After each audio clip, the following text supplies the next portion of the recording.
Hi friends, समित life maker YouTube channel पर आप लोगों का स्वागत है। देखिए दोस्तों, आज के इस सेशन में हम लोग करने वाले हैं भारतीय इतिहास का पूर्वावलोकन क्वेश्चन। दोस्तों घटना चक्र पब्लिकेशन का दोस्तों ये सारा इसमें प्रीवियस ईयर का क्वेश्चन है। दोस्तों ये घटना चक्र का दोस्तों जो कि बहुत ही फेमस बुक है फ्रेंड्स। तो इसी का दोस्तों हम लोग कर रहे हैं भारतीय इतिहास। और भारतीय इतिहास में दोस्तों हम जो अभी कर रहे हैं, ये कर रहे हैं दोस्तों आधुनिक भारत का। देखिए दोस्तों, बहुत सारे चैप्टर को हम लोग ने अभी तक कंप्लीट किए हैं दोस्तों। और ये नेक्स्ट चैप्टर जो है दोस्तों, ये है अभी ट्रेड यूनियन एवं साम्यवादी दल।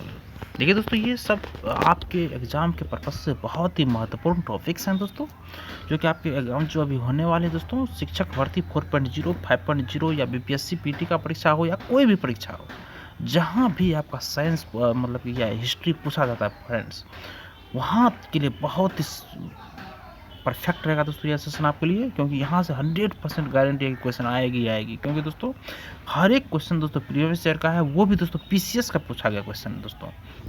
तो दोस्तों हम लोग आते हैं अपने सेशन पे। देखिए, सबसे पहले इसका थ्योरी हम लोग कंप्लीट कर लेते हैं दोस्तों। थ्योरी कंप्लीट करने के जस्ट बाद जितने सारे इस टॉपिक से क्वेश्चन बने हैं दोस्तों अभी तक में, सारे क्वेश्चन को एक एक करके देखेंगे फ्रेंड्स। तो देखिए दोस्तों, इसमें है ट्रेड यूनियन एवं साम्यवादी दल। ट्रेड यूनियन एवं साम्यवादी दल, देखिए फ्रेंड्स, इसका है इसका नोट्स है दोस्तों। वीपी वाडिया के नेतृत्व में वर्ष 1918 में स्थापित मद्रास मजदूर संघ भारत का प्रथम आधुनिक मजदूर संगठन हुआ दोस्तों। वीपी वाडिया के नेतृत्व में वर्ष 1918 में स्थापित मद्रास मजदूर संघ भारत का प्रथम आधुनिक मजदूर संगठन हुआ। आधुनिक मजदूर संगठन था दोस्तों। इसके शीघ्र बाद बम्बई में 2, कलकत्ता में 1। देखिए फ्रेंड्स, संघ भारत का प्रथम आधुनिक मजदूर संघ संगठन था दोस्तों। इसके शीघ्र बाद बम्बई में 2, कलकत्ता में 1 भारतीय नाविक संघ और मद्रास में 4 मजदूर संघ बने दोस्तों। याद देखिए, बीपी वाडिया के नेतृत्व में वर्ष 1918 में स्थापित मद्रास मजदूर संघ भारत का प्रथम आधुनिक मजदूर संघ संगठन था दोस्तों। इसके शीघ्र बाद दोस्तों बम्बई में 2, कलकत्ता में 1 भारतीय नाविक संघ और मद्रास में दोस्तों 4 मजदूर संघ बने दोस्तों। मद्रास में, कलकत्ता में, बम्बई, ये 3 जगह ही दोस्तों बना था। और अहमदाबाद टेक्सटाइल लेबर एसोसिएशन की स्थापना वर्ष 1918 में महात्मा गांधी ने की थी दोस्तों। भारत में trade union Congress, Akhil Bharatiya trade union Congress की स्थापना एनएम जोशी द्वारा 31 अक्टूबर 1920 ईस्वी को बम्बई में की गई। इसकी स्थापना का कारण वर्ष 1919 में अंतर्राष्ट्रीय श्रम संगठन की स्थापना था, इसलिए भारतीय श्रमिक संगठनों ने आपस में संगठित होने का फैसला किया। इसके प्रथम अध्यक्ष लाला लाजपत राय थे तथा उपाध्यक्ष जोसेफ बैप्टिस्टा एवं महामंत्री दीवान चमनलाल बजाज थे दोस्तों।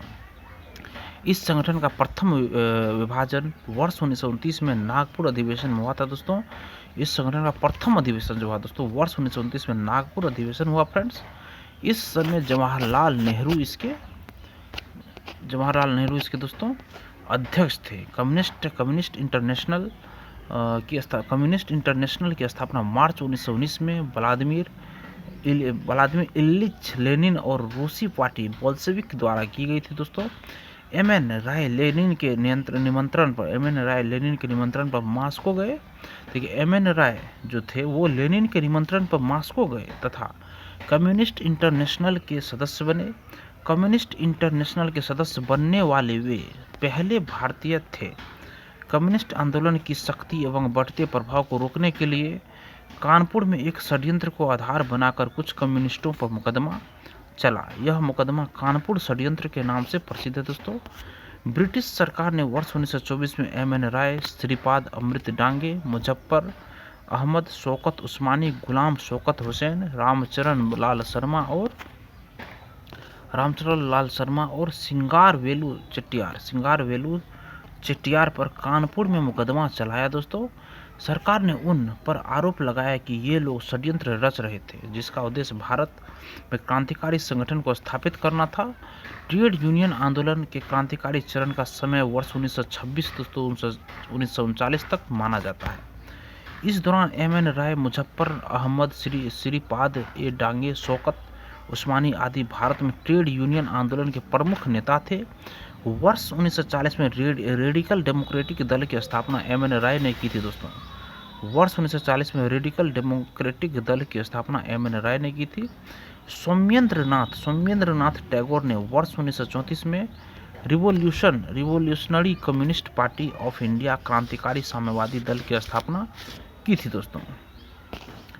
नेक्स्ट देखिए दोस्तों, अब इस पे जितने सारे क्वेश्चन अभी तक में फ्रेंड्स बने हैं उन सारे क्वेश्चन को हम लोग एक एक करके देखते हैं। देखिए फर्स्ट क्वेश्चन है दोस्तों, भारत में 1918 में प्रथम मजदूर संघ की स्थापना किसने की थी दोस्तों? तो वी डी वाडिया ने दोस्तों की थी, वी.डी. वाडिया ने। देखिए फ्रेंड्स, वी.डी. वाडिया के नेतृत्व में वर्ष 1918 में स्थापित मद्रास मजदूर संघ भारत का प्रथम आधुनिक मजदूर संघ संगठन था दोस्तों। सेकंड क्वेश्चन, निम्नलिखित में से किसने अहमदाबाद टेक्सटाइल लेबर एसोसिएशन की स्थापना की थी दोस्तों? वो क्या था? महात्मा गांधी। निम्नलिखित में से किसने अहमदाबाद टेक्सटाइल लेबर एसोसिएशन की स्थापना की थी दोस्तों?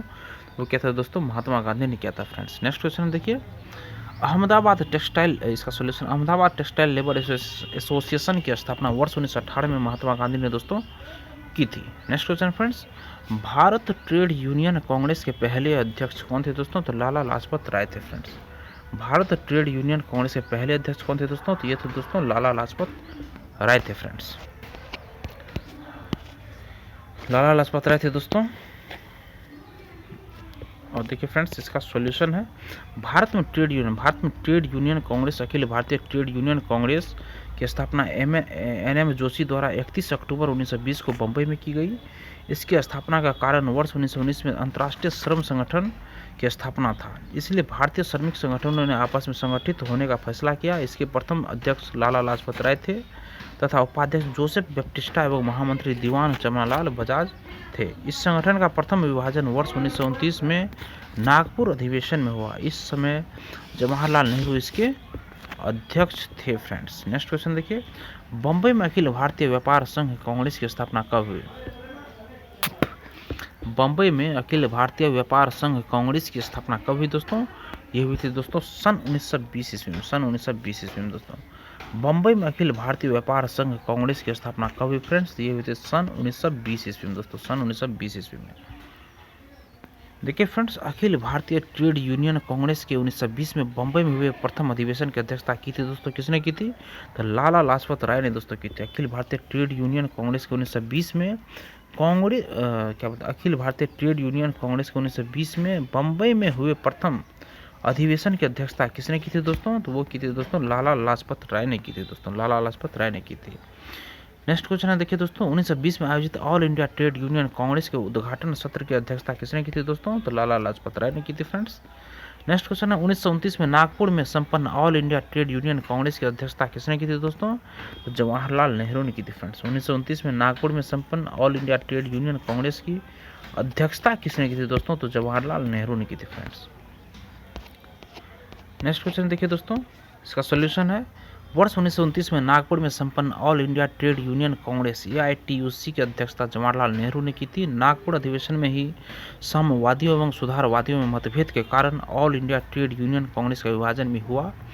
इस अधिवेशन में नेहरू रिपोर्ट की आलोचना की गई, अतः दक्षिणपंथी इससे अलग हो गए और उन्होंने N.M. जोशी और V.V. गिरी के नेतृत्व में इंडियन ट्रेड यूनियन फेडरेशन का गठन किया दोस्तों। नेक्स्ट क्वेश्चन दोस्तों, कम्युनिस्ट इंटरनेशनल का सदस्य बनने वाला पहला भारतीय कौन था दोस्तों? ये था M.N. राय। देखिए फ्रेंड्स, कम्युनिस्ट इंटरनेशनल का सदस्य बनने वाला पहला भारतीय कौन था फ्रेंड्स? ये था M.N. राय दोस्तों। देखिए दोस्तों, इसका सॉल्यूशन है, कम्युनिस्ट इंटरनेशनल की स्थापना मार्च 1919 में व्लादिमीर इलिच लेनिन और रूसी पार्टी बोल्शेविक के द्वारा की गई थी।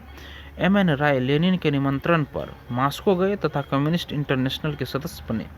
कम्युनिस्ट इंटरनेशनल के सदस्य बनने वाले वे पहले भारतीय थे दोस्तों। नेक्स्ट क्वेश्चन है, अक्टूबर 1920 में भारतीय कम्युनिस्ट पार्टी की स्थापना के लिए ताशकंद में एकत्र हुए भारतीयों के समूह के मुखिया निम्नलिखित में से कौन थे दोस्तों? तो ये थे दोस्तों M.N. राय दोस्तों। अक्टूबर 1920 में भारतीय कम्युनिस्ट पार्टी की स्थापना के लिए ताशकंद में एकत्र हुए भारतीयों के समूह के मुखिया निम्नलिखित में से कौन थे दोस्तों? तो ये थे दोस्तों M.N. राय थे दोस्तों।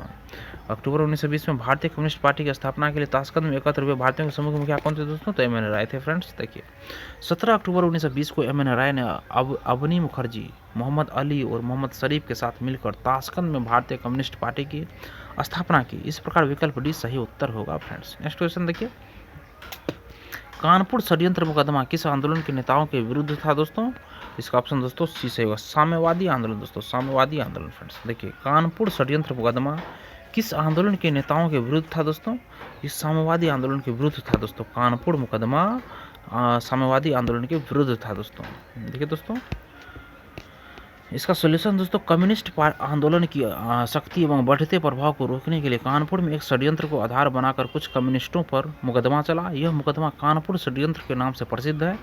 ब्रिटिश सरकार ने वर्ष 1924 में एम.एन. राय, श्रीपाद अमृत डांगे, मुजफ्फर अहमद, शौकत उस्मानी, गुलाम शौकत हुसैन, रामचरण लाल शर्मा और सिंगार वेलू चेटियार पर कानपुर में मुकदमा चलाया। सरकार ने उन पर आरोप लगाया कि ये लोग एक षड्यंत्र रच रहे थे जिसका उद्देश्य भारत में क्रांतिकारी संगठन को स्थापित करना था। पेशावर षड्यंत्र तथा मेरठ षड्यंत्र मुकदमा भी साम्यवादी आंदोलन के नेताओं के विरुद्ध था दोस्तों। नेक्स्ट क्वेश्चन देखिए, निम्नलिखित में से किस केस की समस्त संसार में चर्चा हुई और अभियुक्तों के समर्थन में Albert Einstein, H.G. Wells, Harold Laski तथा रूजवेल्ट ने सहानुभूतिपूर्ण टिप्पणियां की दोस्तों? तो ये है दोस्तों मेरठ षड्यंत्र मुकदमा दोस्तों, मेरठ षड्यंत्र मुकदमा। देखिए फ्रेंड्स, वर्ष 1929 से 33 के बीच हुए मेरठ षड्यंत्र मामले में 33 श्रमिक नेताओं पर राजद्रोह का मुकदमा चलाया गया। इसकी पूरे विश्व में चर्चा हुई और professor Einstein, H.G. Wells, Harold Laski, Romain रोला तथा रूजवेल्ट ने इसकी कटु आलोचना की दोस्तों। नेक्स्ट क्वेश्चन देखिए फ्रेंड्स, ट्रेड यूनियन आंदोलन के क्रांतिकारी चरण का समय था दोस्तों? तो 1926 से 1939 था दोस्तों, 1926 से 1939 था फ्रेंड्स। देखिए ट्रेड यूनियन आंदोलन के क्रांतिकारी चरण का समय वर्ष 1926 से 1939 तक माना जाता है। इस दौरान एम.एन. राय, मुजफ्फर अहमद, श्रीपाद डांगे, शौकत उस्मानी आदि भारत में ट्रेड यूनियन आंदोलन के प्रमुख नेता थे दोस्तों। नेक्स्ट क्वेश्चन दोस्तों, 1940 में रेडिकल डेमोक्रेटिक पार्टी का गठन किसने किया था दोस्तों? तो इसे दोस्तों क्या था, एम.एन. राय ने किया था दोस्तों, एम.एन. राय ने किया था दोस्तों। ठीक है दोस्तों, वर्ष 1940 में रेडिकल डेमोक्रेटिक दल की स्थापना एम.एन. राय ने की थी। सचिंद्रनाथ सन्याल ने बंदी जीवन नामक किताब लिखी थी दोस्तों। नेक्स्ट दोस्तों, सोमेंद्र नाथ टैगोर द्वारा स्थापित दल का क्या नाम था दोस्तों? तो ये था दोस्तों क्रांतिकारी साम्यवादी दल दोस्तों, क्रांतिकारी साम्यवादी दल था दोस्तों। क्रांतिकारी साम्यवादी दल revolutionary communist party of India की स्थापना वर्ष 1934 में सोमेंद्र नाथ टैगोर द्वारा की गई थी। यह पार्टी भारतीय साम्यवादी दल CPI से टूटकर बनी थी दोस्तों। अब देखिए दोस्तों, ये हमारा ये खत्म हो गया। अब नेक्स्ट जो है दोस्तों, ये देखिए ट्रेड आंदोलन हो गया। अब है रोलेट एक्ट और जलियांवाला बाग हत्याकांड 1919 दोस्तों, रोलेट एक्ट और जलियांवाला बाग हत्याकांड 1919। देखिए सबसे पहले दोस्तों इसका हम लोग पहले थ्योरी कंप्लीट करते हैं फ्रेंड्स। जैसे ही थ्योरी कंप्लीट होता है तब हम दोस्तों इसके जितने सारे क्वेश्चन हुए हैं अभी तक में, सारे क्वेश्चन को एक एक करके देखेंगे। देखिए फ्रेंड्स, इसका थ्योरी है, भारत में बढ़ रही क्रांतिकारी गतिविधियों को कुचलने के लिए सरकार ने वर्ष 1917 में न्यायाधीश सिडनी रोलेट की अध्यक्षता में एक समिति गठित की। 1917 में न्यायाधीश सिडनी रोलेट की अध्यक्षता में एक समिति गठित की जिसका उद्देश्य आतंकवाद को कुचलने के लिए एक प्रभावी योजना का निर्माण करना था। इसके सुझावों पर मार्च 1919 में पारित विधेयक रोलेट एक्ट के नाम से जाना गया दोस्तों। रोलेट अधिनियम के द्वारा अंग्रेजी सरकार जिसको चाहे जब तक चाहे बिना मुकदमा चलाए जेल में बंद रख सकती थी। इसलिए इस कानून को बिना वकील और बिना अपील तथा बिना दलील का कानून कहा जाता है दोस्तों। बिना वकील, बिना अपील, बिना दलील का कानून कहा गया है दोस्तों। लॉर्ड चेम्सफोर्ड 1916 से 1921 के कार्यकाल में, लॉर्ड चेम्सफोर्ड 1916 से 1921 के कार्यकाल में वर्ष 1919 में रोलेट एक्ट पारित हुआ था दोस्तों। इसी के समय लॉर्ड चेम्सफोर्ड के समय में दोस्तों पारित हुआ था 1919 में। अखिल भारतीय राजनीति में गांधी का पहला साहसिक कदम रोलेट एक्ट के विरुद्ध वर्ष 1919 में प्रारंभ सत्याग्रह था। गांधी जी ने रोलेट सत्याग्रह के 3 राजनीतिक मंचों का उपयोग किया था: होम रूल लीग, खिलाफत एवं सत्याग्रह सभा। पंजाब के 2 पंजाब के 2 लोकप्रिय नेताओं डॉक्टर सैफुद्दीन किचलू और डॉक्टर सतपाल की गिरफ्तारी और ब्रिटिश दमन का विरोध करने के लिए 13 अप्रैल 1919 को बैसाखी के दिन अमृतसर के जलियांवाला बाग में एक सार्वजनिक सभा बुलाई थी दोस्तों। 13 अप्रैल 1919 को बैसाखी के अमृतसर जलियांवाला बाग में एक सार्वजनिक बैठक बुलाई थी दोस्तों। देखिए पंजाब के दो लोकप्रिय नेता डॉक्टर सैफुद्दीन किचलू और डॉक्टर सत्यपाल मलिक की गिरफ्तारी और ब्रिटिश दमन का विरोध करने के लिए 13 अप्रैल 1919 को दोस्तों बैसाखी के दिन अमृतसर के जलियांवाला बाग में एक सार्वजनिक सभा बुलाई गई थी, जहां जनरल रेगिनेल्ड एडवर्ड हेरी डायर ने निहत्थी शांतिपूर्ण भीड़ पर गोलियां चलवाकर लगभग, देखिए नेक्स्ट है गोलियां चलवाकर दोस्तों, देखिए दोस्तों निहत्थी शांतिपूर्ण भीड़ पर गोलियां चलवाकर लगभग 1000 लोगों की हत्या कराई दोस्तों। 13 अप्रैल 1919 को जलियांवाला बाग नरसंहार की हृदय विदारक घटना के बाद रविंद्रनाथ टैगोर ने ब्रिटिश सरकार द्वारा प्रदान की गई नाइट की उपाधि लौटा दी। जलियांवाला बाग हत्याकांड के विरोध में शंकरन नायर ने वायसराय की कार्यकारिणी से इस्तीफा दे दिया था। जलियांवाला बाग, देखिए फ्रेंड्स, जलियांवाला बाग हत्याकांड 13 अप्रैल 1919 की जांच हेतु ब्रिटिश सरकार ने हंटर कमीशन का गठन किया था। इस कमीशन में C.H. सीतलवार, पंडित जगत नारायण एवं सुल्तान अहमद खान भारतीय सदस्य थे। कमीशन ने वर्ष 1920 में अपनी रिपोर्ट प्रस्तुत की, जिसमें इस दुर्घटना के लिए सरकार को दोषी नहीं बताया गया। कहा गया कि उपद्रव क्रांति का रूप ग्रहण कर लेते हैं, अतः मार्शल लॉ अनिवार्य था तथा भीड़ की अधिकता को देखते हुए गोली चलाना पूर्णतः न्यायोचित था। साथ ही हंटर कमीशन ने डायर के इस कार्य को केवल निर्णय लेने की भूल बताया। जनरल डायर को उसके अपराध के लिए नौकरी से हटना पड़ा दोस्तों, और किंतु ब्रितानी अखबारों ने उसे ब्रिटिश साम्राज्य का रक्षक एवं ब्रितानी लॉर्ड सभा ने उसे ब्रिटिश साम्राज्य का शेर कहा। सरकार ने उसकी सेवाओं के लिए उसे मान की तलवार की उपाधि दी दोस्तों। और मार्च 1940 में पंजाब के क्रांतिकारी नेता उधम सिंह ने जलियांवाला बाग के नरसंहार का बदला लेने के लिए इस हत्याकांड के समय पंजाब के लेफ्टिनेंट गवर्नर रहे सर माइकल ओ डायर की लंदन में हत्या कर दी थी, जिसके लिए उन्हें गिरफ्तार कर मृत्युदंड दे दिया गया। जलियांवाला बाग नरसंहार 13 अप्रैल 1919 पर कांग्रेस जांच समिति की रिपोर्ट के प्रारूप को लिखने का कार्य महात्मा गांधी को सौंपा गया। जलियांवाला बाग नरसंहार को मोंटेग्यू ने निवारक हत्या की संज्ञा दी। दीनबंधु C.F. एंड्रयूज ने इस हत्याकांड को जानबूझकर की गई क्रूर हत्या कहा था दोस्तों। दीनबंधु C.F. एंड्रयूज ने दोस्तों इसे हत्याकांड को जानबूझकर की गई क्रूर हत्या कहा। और जलियांवाला नरसंहार को मोंटेग्यू था वो निवारक हत्या की संज्ञा दी दोस्तों।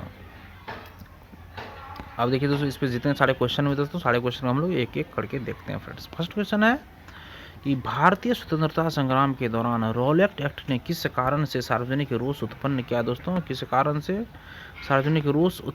दोस्तों? तो यह ऑप्शन नंबर सी देखिए दोस्तों, इसने लोगों को बिना मुकदमा चलाए जेल भेजने के लिए अधिकृत किया फ्रेंड्स। देखिए दोस्तों, भारत में बढ़ रही क्रांतिकारी गतिविधियों को कुचलने के लिए सरकार ने वर्ष 1917 में न्यायाधीश सिडनी रॉलेट की अध्यक्षता में एक समिति गठित की, जिसका उद्देश्य आतंकवाद को कुचलने के लिए एक प्रभावी योजना का निर्माण करना था। इसके सुझावों पर मार्च 1919 में पारित विधेयक रॉलेट एक्ट के नाम से जाना गया।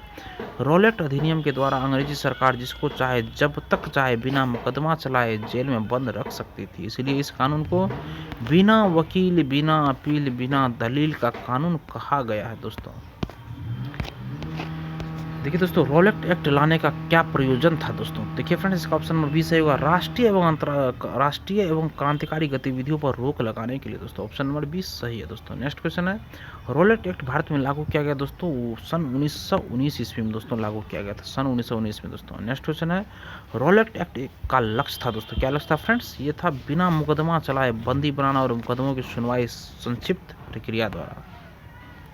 नेक्स्ट क्वेश्चन है दोस्तों, देखिए दोस्तों, रॉलेट सत्याग्रह के संदर्भ में निम्नलिखित में से कौन से कथन सही हैं दोस्तों? देखिए फ्रेंड्स, इसका ऑप्शन नंबर बी सही होगा, 1 और 2।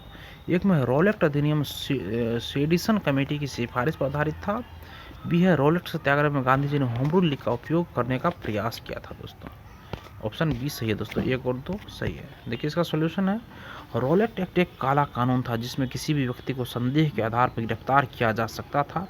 रॉलेट अधिनियम सेडिशन कमेटी की सिफारिश पर आधारित था। इसका गठन भारत में क्रांतिकारी गतिविधियों को दबाने के लिए किया गया था। वर्ष 1919 में जब गांधी जी ने रॉलेट एक्ट के खिलाफ सत्याग्रह की अपील की तो वे सभी लोग इसमें शामिल हो गए जिन्हें होम रूल आंदोलन ने राजनीतिक रूप से जागरूक बनाया था। साइमन आयोग भारत में 3 फरवरी 1928 को पहुंचा, जिसके विरोध में सभी प्रमुख नगरों तथा कस्बों में हड़ताल रही तथा साइमन वापस जाओ के नारे से इसका स्वागत हुआ दोस्तों। नेक्स्ट क्वेश्चन फ्रेंड्स, जब रॉलेट एक्ट पारित हुआ था उस समय भारत का वायसराय कौन था दोस्तों? तो उस समय दोस्तों भारत का वायसराय लॉर्ड चेम्सफोर्ड था, लॉर्ड चेम्सफोर्ड था दोस्तों। देखिए फ्रेंड्स, लॉर्ड चेम्सफोर्ड वर्ष 1916 से 1921 के मध्य भारत के वायसराय रहे। इन्हीं के कार्यकाल में 1919 में रॉलेट एक्ट पारित हुआ था दोस्तों। नेक्स्ट है देखिए, रॉलेट एक्ट किस वायसराय के काल में पारित हुआ था दोस्तों? तो लॉर्ड चेम्सफोर्ड के कार्यकाल के समय पारित हुआ था फ्रेंड्स। नेक्स्ट देखिए दोस्तों, रॉलेट एक्ट का भारतीय राष्ट्रीय कांग्रेस ने विरोध किया क्योंकि इसका लक्ष्य था दोस्तों, क्या लक्ष्य था? वैयक्तिक स्वतंत्रता को सीमित करना दोस्तों। देखिए दोस्तों, इसका सॉल्यूशन, मार्च 1919 में केंद्रीय विधान परिषद से पास हुआ विधेयक रॉलेट एक्ट के नाम से जाना गया, जिसके अनुसार अंग्रेजी सरकार जिसको चाहे जब तक चाहे बिना मुकदमा चलाए जेल में बंद रख सकती थी। इस कानून द्वारा वैयक्तिक स्वतंत्रता को सीमित किया गया था दोस्तों। Next question friends, Akhil Bharatiya राजनीति में गांधी का पहला साहसिक कदम था दोस्तों, क्या था दोस्तों साहसिक कदम? रॉलेट सत्याग्रह फ्रेंड्स, रॉलेट सत्याग्रह इसका सही आंसर हो जाएगा दोस्तों, रॉलेट सत्याग्रह। देखिए फ्रेंड्स, अखिल भारतीय राजनीति में गांधी का पहला साहसिक कदम रॉलेट एक्ट के विरुद्ध वर्ष 1919 में प्रारंभ सत्याग्रह था। गांधी जी ने रॉलेट सत्याग्रह के लिए 3 राजनीतिक मंचों का उपयोग किया था, होम रूल लीग, खिलाफत एवं सत्याग्रह सभा। उल्लेखनीय है कि इससे पूर्व चंपारण, खेरा व अहमदाबाद के गांधी के आंदोलन क्षेत्र विशेष से ही संबंधित थे दोस्तों। Next question friends, Rowlatt act के विरोध में किसने लगान न देने का आंदोलन चलाने का सुझाव दिया था दोस्तों? तो स्वामी श्रद्धानंद दोस्तों, स्वामी श्रद्धानंद फ्रेंड्स। देखिए, रॉलेट एक्ट को बिना वकील, बिना अपील, बिना दलील का कानून या काला कानून कहा जाता है। इसके तहत ब्रिटिश सरकार किसी भी व्यक्ति पर बिना किसी कारण बताए गिरफ्तार कर सकती थी। इसके विरोध में स्वामी श्रद्धानंद ने लगान न देने का आंदोलन चलाने का सुझाव दिया था। Next question friends, the anarchical and revolutionary crime act 1919 को सामान्य बोलचाल में कहा जाता था दोस्तों, क्या कहा जाता था? रॉलेट एक्ट कहा जाता है दोस्तों। देखिए दोस्तों, इसका सॉल्यूशन है, the anarchical and revolutionary crime act 1919 को सामान्य बोलचाल में रॉलेट एक्ट कहा जाता था। यह एक्ट न्यायाधीश सिडनी रॉलेट की अध्यक्षता में गठित समिति के सुझावों के आधार पर पारित किया गया था दोस्तों। नेक्स्ट क्वेश्चन देखिए, कौन सी महत्वपूर्ण घटना जालियांवाला बाग नरसंहार के तुरंत पूर्व घटी थी दोस्तों? दोस्तों ये था रॉलेट एक्ट का बनना फ्रेंड्स। देखिए दोस्तों, नेक्स्ट इसका सॉल्यूशन है, रॉलेट एक्ट मार्च 1919 में लागू किया गया था, जिसके विरुद्ध गांधी जी ने 6 अप्रैल 1919 को देशव्यापी हड़ताल का आयोजन कराया था। जालियांवाला बाग अमृतसर में 13 अप्रैल 1919 को शांतिपूर्ण जनसभा में जनरल डायर ने नरसंहार कराया था। असहयोग आंदोलन वर्ष 1920 में, सांप्रदायिक अवार्ड वर्ष 1932 तथा साइमन कमीशन का भारत आना वर्ष 1928 की घटनाएं हैं। अब नेक्स्ट देखिए दोस्तों,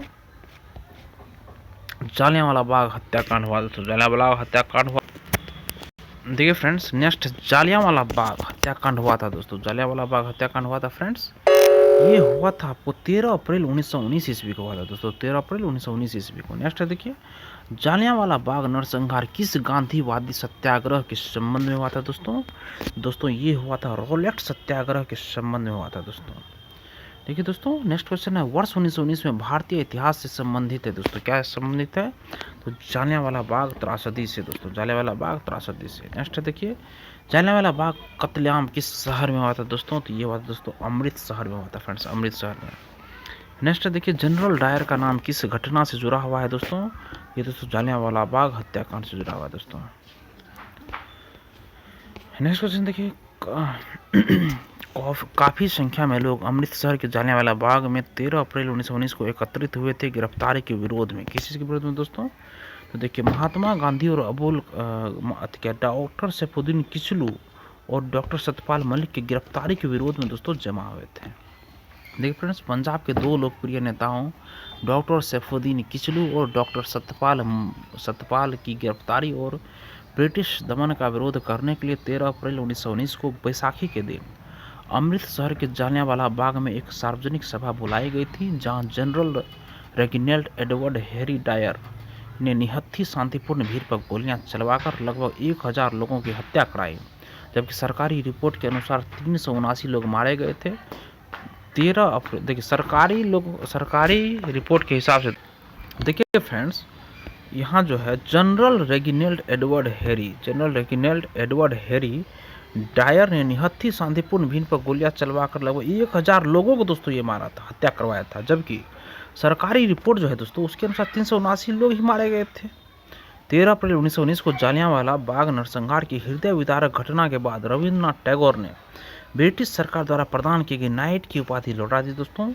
जलियांवाला बाग हत्याकांड के विरोध में शंकरन नायर ने वायसराय की कार्यकारिणी से इस्तीफा भी दे दिया था दोस्तों। नेक्स्ट देखिए, जलियांवाला बाग में प्रदर्शन के लिए क्यों लोग जमा हुए थे दोस्तों, तो देखिए फ्रेंड्स इसका ऑप्शन बी सही है। किसलू तथा सत्यपाल के बंदी बनाने के विरोध में प्रदर्शन करने के लिए दोस्तों जमा हुए थे दोस्तों। नेक्स्ट क्वेश्चन है, 30 मई 1919 को अपना अलंकरण हॉनर भारत सरकार को लौटाने वाले व्यक्ति कौन थे दोस्तों, तो वो थे दोस्तों रविंद्रनाथ टैगोर थे दोस्तों। देखिए फ्रेंड्स, 13 अप्रैल 1919 को जलियांवाला बाग नरसंहार की हृदय विदारक घटना के बाद रविंद्रनाथ टैगोर ने 30 मई को ब्रिटिश सरकार द्वारा प्रदान की गई नाइट की उपाधि लौटा दी। टैगोर ने कहा, समय आ गया है अब जब सम्मान के तमगे अपमान के बेतुके संदर्भ में हमारे कलंक को सुस्पष्ट कर देते हैं। जहाँ तक मेरा प्रश्न है, मैं सभी विशेष उपाधियों से रहित होकर अपने देशवासियों के साथ खड़ा होना चाहता हूँ। नेक्स्ट क्वेश्चन देखिए फ्रेंड्स, जलियांवाला बाग हत्याकांड 1919 में पंजाब में हुए अत्याचारों से अपने विरोध के रूप में किस विख्यात व्यक्ति ने ब्रिटिश सरकार द्वारा प्रदान की गई नाइट की उपाधि को वापस लौटा दिया था दोस्तों, तो रविंद्रनाथ टैगोर दोस्तों। नेक्स्ट है, किसके विरुद्ध विरोध प्रकाशन के अभिप्राय के रूप में रविंद्रनाथ टैगोर ने अपनी नाइट की पदवी त्यागी थी दोस्तों, तो जलियांवाला बाग हत्याकांड के दोस्तों क्या बोलते हैं अभिप्राय के रूप में दोस्तों। नेक्स्ट है देखिए, निम्नलिखित में से किसके विरोध में रविंद्रनाथ टैगोर ने अपनी नाइटहुड का परित्याग किया था दोस्तों, तो जलियांवाला बाग जनसंहार के कारण दोस्तों। नेक्स्ट है, रविंद्रनाथ टैगोर ने अपनी नाइटहुड की उपाधि किस कारण त्याग किया था दोस्तों, तो जलियांवाला बाग हत्याकांड के कारण दोस्तों। नेक्स्ट है देखिए, जलियांवाला बाग हत्याकांड के विरोध में वायसराय की कार्यकारिणी परिषद के सदस्यता से किसने इस्तीफा दिया था दोस्तों, तो शंकरन नायर ने दिया था दोस्तों। देखिए फ्रेंड्स, जलियांवाला बाग हत्याकांड के विरोध में शंकरन नायर ने वायसराय की कार्यकारिणी से इस्तीफा दे दिया था। जलियांवाला बाग हत्याकांड 13 अप्रैल 1919 को हुआ था। इसी हत्याकांड के विरोध में रविंद्रनाथ टैगोर ने ब्रिटिश सरकार द्वारा प्रदान की गई नाइट या सर की उपाधि लौटा दी थी दोस्तों। नेक्स्ट देखिए दोस्तों, जलियांवाला बाग हत्याकांड के विरोध में निम्नलिखित में से किसने वायसराय के कार्य परिषद से त्यागपत्र दे दिया था दोस्तों, तो ये था दोस्तों क्या बोलते हैं सर शंकरन नायर। देखिए नेक्स्ट क्वेश्चन, निम्न में से किसके द्वारा जलियांवाला बाग कांड के विरोध में सर की उपाधि त्यागी गई थी दोस्तों, तो रविंद्रनाथ टैगोर के द्वारा दोस्तों। नेक्स्ट है, निम्नलिखित घटनाओं का सही क्रम निम्न दिए गए कोट से ज्ञात कीजिए, सही क्रम कौन सा होगा। देखिए सबसे पहले दोस्तों डॉक्टर सतपाल का बंदी बनाया जाना, फिर उसके बाद दोस्तों जलियांवाला बाग नरसंहार हुआ, फिर 1919 का अमृतसर कांग्रेस का अधिवेशन हुआ फ्रेंड्स, तो ऑप्शन नंबर फर्स्ट सही है दोस्तों। देखिए दोस्तों, डॉक्टर सतपाल एवं सैफुद्दीन किचलू को 9 अप्रैल 1919 को अमृतसर के डिप्टी कमिश्नर द्वारा गिरफ्तार किया गया और 13 अप्रैल 1919 को जलियांवाला बाग नरसंहार हुआ था और दिसंबर 1919 में मोतीलाल नेहरू की अध्यक्षता में भारतीय राष्ट्रीय कांग्रेस का अमृतसर अधिवेशन हुआ दोस्तों। और नेक्स्ट क्वेश्चन है फ्रेंड्स, हंटर आयोग की नियुक्ति की गई थी दोस्तों, ये क्या गया था दोस्तों, जलियांवाला बाग हत्याकांड के बाद किया गया था दोस्तों हंटर आयोग की नियुक्ति। देखिए दोस्तों, जलियांवाला बाग हत्याकांड 13 अप्रैल 1919 की जांच हेतु ब्रिटिश सरकार ने हंटर कमीशन का गठन किया था। कमीशन ने मार्च 1920 में अपनी रिपोर्ट प्रस्तुत की, जिसमें इस दुर्घटना के लिए सरकार को दोषी नहीं बताया गया। कहा गया कि उपद्रव क्रांति का रूप ग्रहण कर लेते हैं, अतः मार्शल लॉ अनिवार्य था तथा भीड़ की अधिकता को देखते हुए गोली चलाना पूर्णतः न्यायोचित था। साथ ही हंटर कमीशन ने डायर के इस कार्य को केवल निर्णय लेने की भूल बताया था दोस्तों। नेक्स्ट क्वेश्चन है, जलियांवाला बाग हत्याकांड के लिए जिम्मेदार ओ डायर को निम्नलिखित में किसने गोली मारा था दोस्तों, तो ऊधम सिंह दोस्तों गोली मारा था। देखिए फ्रेंड्स, मार्च 1940 में पंजाब के क्रांतिकारी नेता ऊधम सिंह ने जलियांवाला बाग के नरसंहार का बदला लेने के लिए इस हत्याकांड के समय पंजाब के लेफ्टिनेंट गवर्नर रहे सर माइकल ओ डायर को लंदन में हत्या कर दी थी, जिसके लिए उन्हें गिरफ्तार कर मृत्युदंड दे दिया गया दोस्तों। नेक्स्ट क्वेश्चन है, लंदन में 13 मार्च 1940 को सर माइकल ओ डायर को गोली से मारा गया दोस्तों, उधम सिंह के द्वारा दोस्तों। नेक्स्ट क्वेश्चन दोस्तों, उधम सिंह ने लंदन में मारा दोस्तों, किसे मारा था? तो सर माइकल ओ डायर को दोस्तों। नेक्स्ट दोस्तों, जालियांवाला बाग नरसंहार पर कांग्रेस जांच समिति की रिपोर्ट के प्रारूप लिखने का कार्य सौंपा था दोस्तों, तो महात्मा गांधी को सौंपा था दोस्तों। जालियांवाला बाग नरसंहार 13 अप्रैल 1919 पर कांग्रेस जांच समिति की रिपोर्ट के प्रारूप को लिखने का कार्य महात्मा गांधी को सौंपा गया था। अपने प्रारंभिक उत्तर प्रपत्र में उत्तर प्रदेश लोक सेवा आयोग ने विकल्प बी को सही माना था, जबकि संशोधित उत्तर प्रपत्र ने इस प्रश्न को निरस्त कर दिया दोस्तों। देखिए फ्रेंड्स, 1919 में जघन्य जालियांवाला बाग कांड के समय भारत का वायसराय कौन था दोस्तों? तो उसमें भारत का वायसराय कौन था? तो ये था दोस्तों लॉर्ड चेम्सफोर्ड था दोस्तों, लॉर्ड चेम्सफोर्ड था दोस्तों। देखिए दोस्तों, 13 अप्रैल 1919 को बैसाखी के दिन अमृतसर में जालियांवाला बाग हत्याकांड हुआ। इस समय भारत का वायसराय लॉर्ड चेम्सफोर्ड 1916 से 1921 ईस्वी तक था। इसी के समय में रोलेक्ट एक्ट 1919 पास हुआ था तथा भारत सरकार अधिनियम 1919 तथा मॉन्टेग्यू चेम्सफोर्ड सुधार लाया गया था दोस्तों। नेक्स्ट क्वेश्चन देखिए, निम्नलिखित घटनाओं में से किस एक को मॉन्टेग्यू ने निवारक हत्या के नाम से विशेषीकृत किया था दोस्तों? तो जालियांवाला हत्याकांड, जालियांवाला बाग नरसंहार को दोस्तों।